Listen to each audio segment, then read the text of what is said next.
It's another dreary, miserable and grey day on the Isle of Man. I'm not doing tourism any favours at the moment, am I? It's honestly been like this for the last month solid. I think we've had a handful of days where there's been really nice kind of light and nice conditions, but it just so happens that on those days I've been in work, so I haven't been able to take advantage of them pretty much every weekend, which is the only opportunity I get to do photography at this time of year. It's been exactly like this. It's just been so bland and it's been so difficult to find enthusiasm.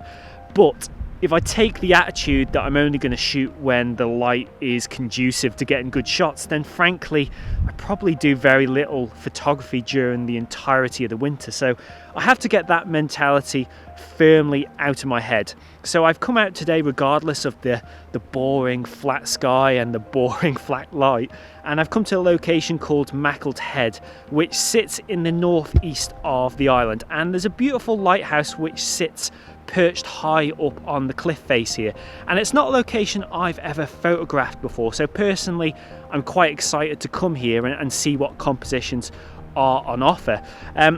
I think these kind of conditions today lend themselves quite well to sort of minimalistic abstract shots with a long exposure, so that's exactly what I'm going to go for with the lighthouse. So I'm going to have a little wander around here, see what compositions are on offer, and then I'll talk you through my setup.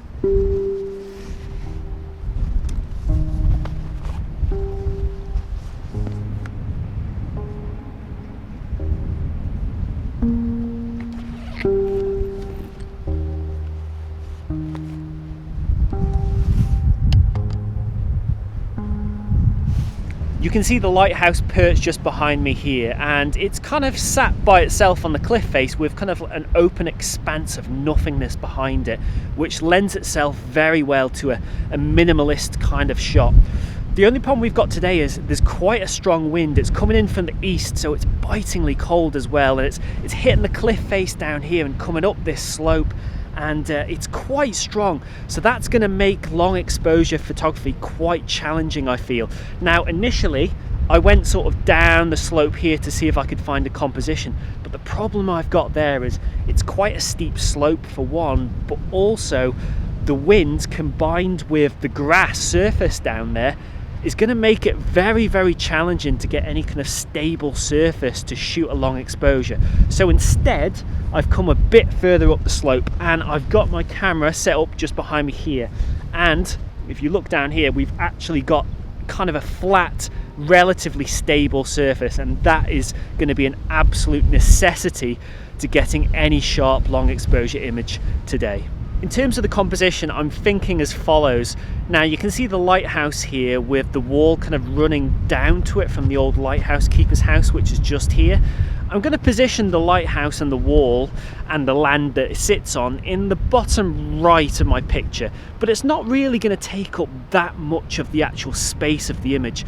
I'm going to dedicate most of the image to the emptiness, the nothingness behind it, the sea and the sky. Now I'm thinking the sky's probably going to take about 1/3 of the image space and the sea is going to take the other 2/3, and I think that gives a nice sort of balance to the shot. But all in all, there's not too much going on here. I'm trying to emphasize the emptiness of the location, the loneliness of that lighthouse, and I think positioning the lighthouse down to the side is the best way to do that. If I was to kind of position that lighthouse in the center of the image, I don't know if it would convey that emptiness, that nothingness in the same way.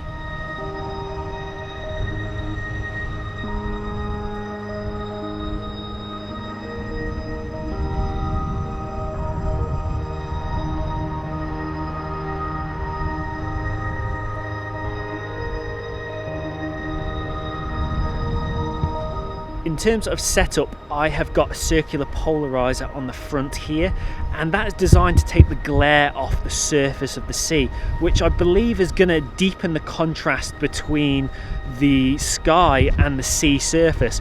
Also, that circular polarizer is going to take off about just over 1.5 stops of light.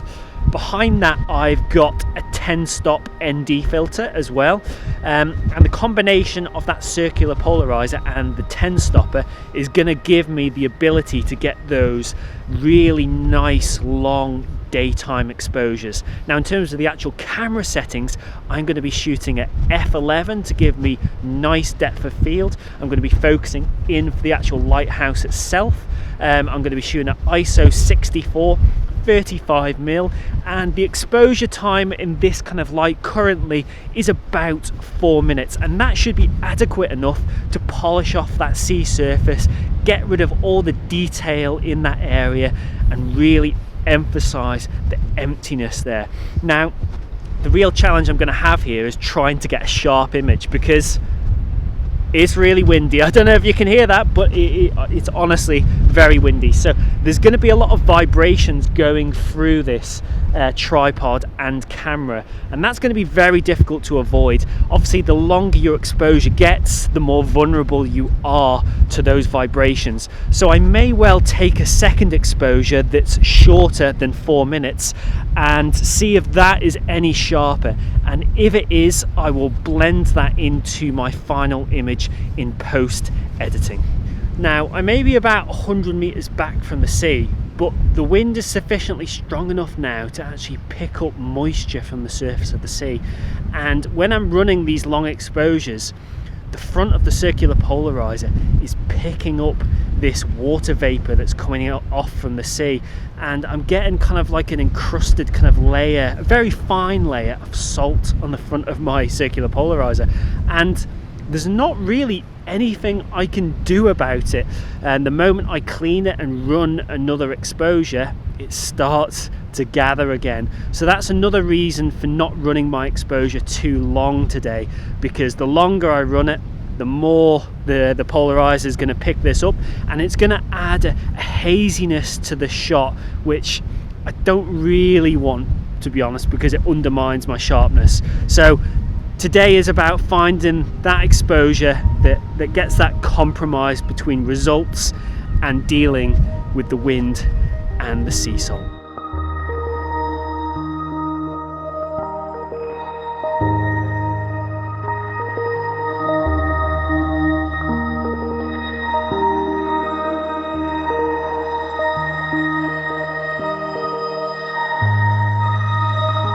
I'm pretty happy how that shot's turned out, but I'm absolutely frozen to the core here. I really am. So I'm going to move on from this location and go to a second location that's quite nearby, that I think also lends itself to the abstract minimalist kind of feel I'm going for today, but also most importantly shouldn't be quite as cold.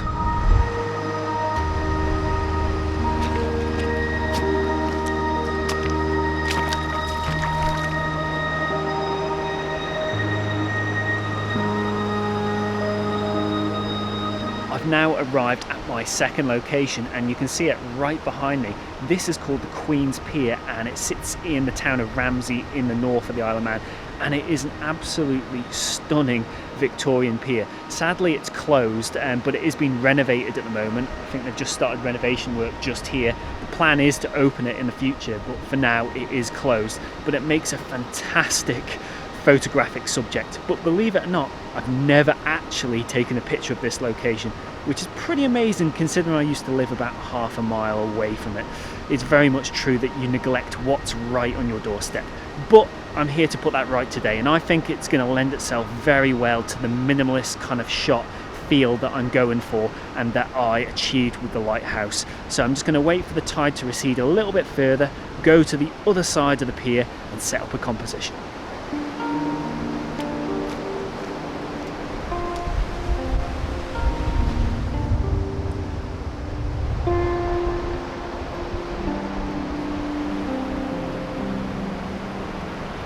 I've picked out my composition, and it's pretty simple really. It just follows the pier running out into the actual sea, but positioning is key when shooting something like this. If you get too close to the actual pier itself, then you'll kind of lose that vantage point, that perspective of it going out into the sea. But if you get too far away from it, then it's probably going to take up too much of your composition and it's not going to work either. So it's about finding that nice little sweet spot in between, and I think this works quite nicely. But it isn't without its challenges. There's always challenges with landscape photography, and the big challenge here is the sand. And the problem I've got here is running long exposures, the tripod on the camera is sinking into the sand. So as I'm taking the exposure, gradually it's moving. So by the time you get to the end of a 2 or 3 minute exposure, you've got movement and you basically lose sharpness in that pier. Now, I think I found a solution to it. And if you look down here, in fact, I'll just take you down here, it's a lot easier. You can see here, I've just put out some stones. I just found them further up the shore. And basically I've put the stones under each of the tripod legs as an attempt to try and increase the surface area and reduce the rate that it sinks.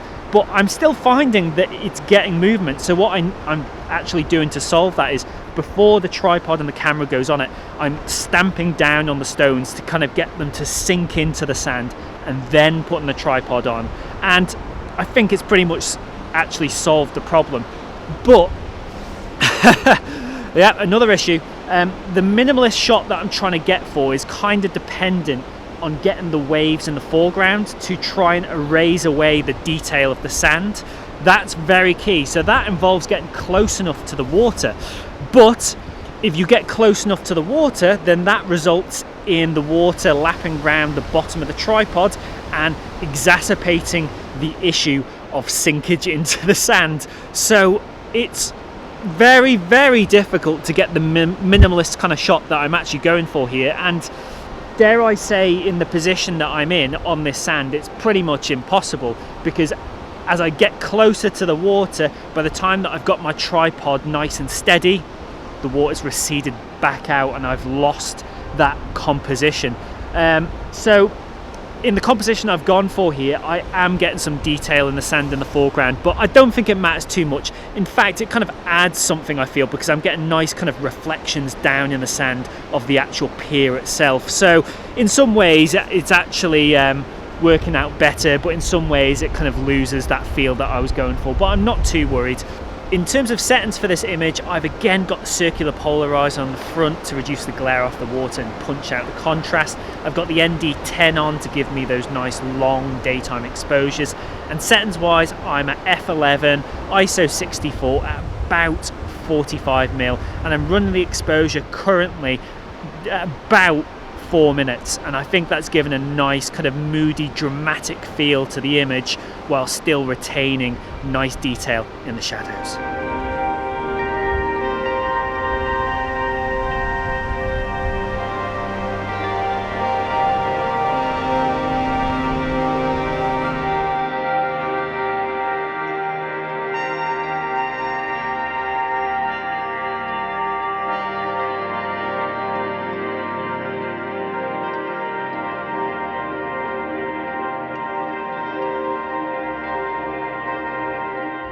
It's time to head home now. I'm absolutely frozen to the core and I've kind of had enough of these conditions.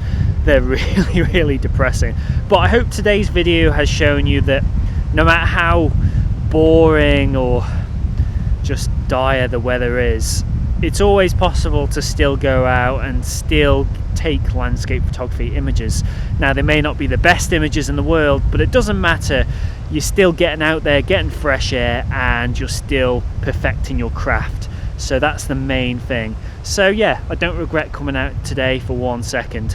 Hopefully in the coming weeks I'll have more luck with the weather, and it'll be lovely to actually get some proper wintry weather, not this bland, wet, soupish kind of weather that we're getting at the moment. Anyways, thanks very much for watching today, and if you haven't yet subscribed, please consider doing so. As always, please drop your comments below, they're very much appreciated.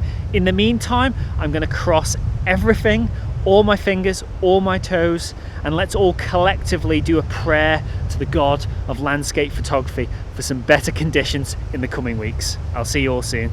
Goodbye.